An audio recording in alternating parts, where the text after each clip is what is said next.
नमस्कार दोस्तों। आज हम पढ़ेंगे राजस्थान साहित्य कृति पिथल और पाथल। यह रचना कवि कन्हैयालाल सेठिया द्वारा रचित है, जो कि राजस्थानी वीर रस की कविता है।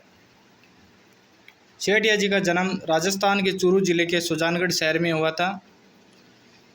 सेठिया जी को 2004 में पद्मश्री पुरस्कार से नवाजा गया। लेलनटास के लिए 1988 में ज्ञानपीठ पुरस्कार से। सेठिया जी की प्रमुख कृतियाँ धरती दोहरारी, लेलनटास, अरे घासरी रोटी आदि कविताएं कवि कन्हैयालाल सेठिया द्वारा रचित है। इनमें से एक कविता है पिथल और पाथल, जिसमें पिथल बीकानेर के राजा कल्याणमल के पुत्र पृथ्वीराज सिंह को पिथल कहा गया है, जो कि इनका साहित्यिक नाम है। ये अकबर के दरबार के प्रसिद्ध कवि थे और महाराणा प्रताप के वीरता और संकल्प के प्रशंसक थे। इनका ससुराल मेवाड़ में महाराणा प्रताप के भाई शक्ति सिंह की बेटी के साथ विवाह हुआ था और इनका ससुराल मेवाड़ में था। पाथल महाराणा प्रताप को कहा गया है। कवि कन्हैयालाल सेठिया ने पाथल महाराणा प्रताप को कहा है और पिथल बीकानेर के राजा कल्याणमल के पुत्र पृथ्वीराज सिंह को पिथल कहा है। महाराणा प्रताप को कहा है, जो कि मेवाड़ के राजा थे। इस कविता में हल्दी घाटी युद्ध 1576 के बाद की स्थिति का वर्णन किया गया है, जिसके बाद महाराणा बहुत से संघर्षों से गुजरे थे। बात उस समय की है जब हल्दी घाटी का युद्ध 1576 में हुआ था, तो उस समय महाराणा प्रताप की स्थिति काफ़ी ख़राब हो चुकी थी और मेवाड़ की भूमि को मुग़लों के हाथों में जाने से बचाने के लिए अकबर से संघर्ष करना पड़ा और इस संघर्ष की प्रक्रिया में उन्हें बहुत से कष्टों को झेलना पड़ा और कष्टों से गुजरना पड़ा। अपने परिवार के साथ जंगल में अत्यधिक निराशाजनक समय से गुजरना पड़ा। बात एक दिन की है जब महाराणा प्रताप के पास खाने के लिए कुछ नहीं था। तब राणा ने घास के बीजों की बनी रोटी बनाई। वो भी जंगली बिल्ली लेके भाग गई और भागने के बाद भूख से जब अमर सिंह, जो कि महाराणा प्रताप का बेटा था, वो भूख से बिलखता है तो महाराणा प्रताप यह देख महाराणा प्रताप का दिल टूट जाता है और अत्यधिक व्याकुल हो जाते हैं और अकबर को आत्मसमर्पण का एक पत्र भेजने का विचार आता है। जब यह पत्र अकबर के पास पहुंचता है तो अकबर को भी एक बार तो विश्वास नहीं होता है और जब ये पत्र अकबर देखता है तो उसने अपने दरबार के कवि पिथल यानी पृथ्वीराज सिंह को बुलाता है और उसे ये पत्र दिखाता है। तब पृथ्वीराज सिंह बोलता है कि ये पत्र सही नहीं है, यानी ये पत्र फर्जी है, ये महाराणा प्रताप ये पत्र लिख ही नहीं सकता है।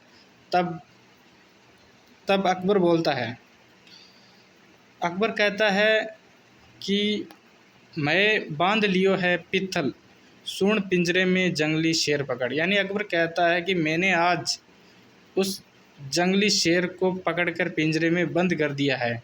किसके बारे में कहता है? महाराणा प्रताप के बारे में किस कहता है और किसको कहता है? पृथ्वीराज को कहता है। ओ देख हाथ रो कागज, तू दिखा फिरसी कहीं आकड़। यानी ये कागज देख, ये पत्र देख, अब तू किसको अकड़ दिखाएगा? मर डूब चुल्लू भर पानी में, बस झूठा गाल बजावे हो। यानी तू चुल्लू भर पानी में डूबकर मर जा, क्यों उसका गुणगान करता है, क्यों झूठे गाल बजाता रहता है। पण टूट गयो भी राणा रो, तू भाट बन्यो बिड़दावे हो। यानी आज तुम्हारे उस राणा का पण यानी मान मैंने तोड़ दिया है और वो टूट गया है, जिसका तू भाट बनकर बिड़दावा यानी गुणगान गाता रहता है। यह सब अकबर पृथ्वीराज सिंह को बोलता है, लेकिन पृथ्वीराज सिंह कहता है कि ये पत्र फर्जी है। महाराणा प्रताप का पण और मान ऐसे टूट ही नहीं सकता है। तब अकबर कहता है कि यदि सच्चाई जाननी है तो एक पत्र आप लिखो। तब पृथ्वीराज एक पत्र आप खुद महाराणा प्रताप को लिखता है और उस पत्र के बारे में और एक चेतावनी भरा पत्र महाराणा प्रताप को भेजता है, जिसमें लिखा हुआ होता है कि यानी महाराणा प्रताप को पृथ्वीराज पत्र भेजता है जिसमें लिखा हुआ होता है, हमने आज सुना है कि चातक अब धरती का पानी पिएगा, क्या राजपूती अब रांड हो गई है। यानी हमने आज सुन रखा है कि क्या चातक, एक पक्षी जो कभी ज़मीन का पानी नहीं पीता है, उसको लेकर कहा गया है कि क्या चातक धरती का पानी पिएगा, क्या वीरता विधवा हो गई है। हमने आज सुना है कि तलवार अब म्यान के अंदर ही सुनी रहेगी, और क्या अब सूरज हमेशा हमेशा के लिए बादलों की ओट में चला गया है। हमने आज सुना है कि अब शेर भी कुत्तों के साथ सोने लग गया है। तब ये लेटर जब महाराणा प्रताप को मिलता है तो महाराणा प्रताप की आंखों में आंसू आ जाते हैं, और महाराणा प्रताप को पुरानी अपनी मेवाड़ की आन बान और शान वापस याद आ जाती है, और महाराणा प्रताप वापस पीथल को पत्र लिखता है।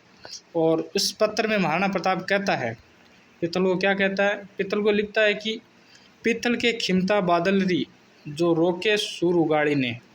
यानी खिमता क्या होती है, खिमता होती है क्षमता, यानी बादलों की इतनी औकात या बिसात नहीं है कि वो सूरज की उगाली यानी सूरज की आग को रोक सके। सिंगारी हातल सह लेवे बा कूख मिली कद श्याली ने। यानी हातल यानी होता थप्पड़, यानी शेरों का थप्पड़ सह लेवे, ऐसी कूख श्याली को कब मिली है।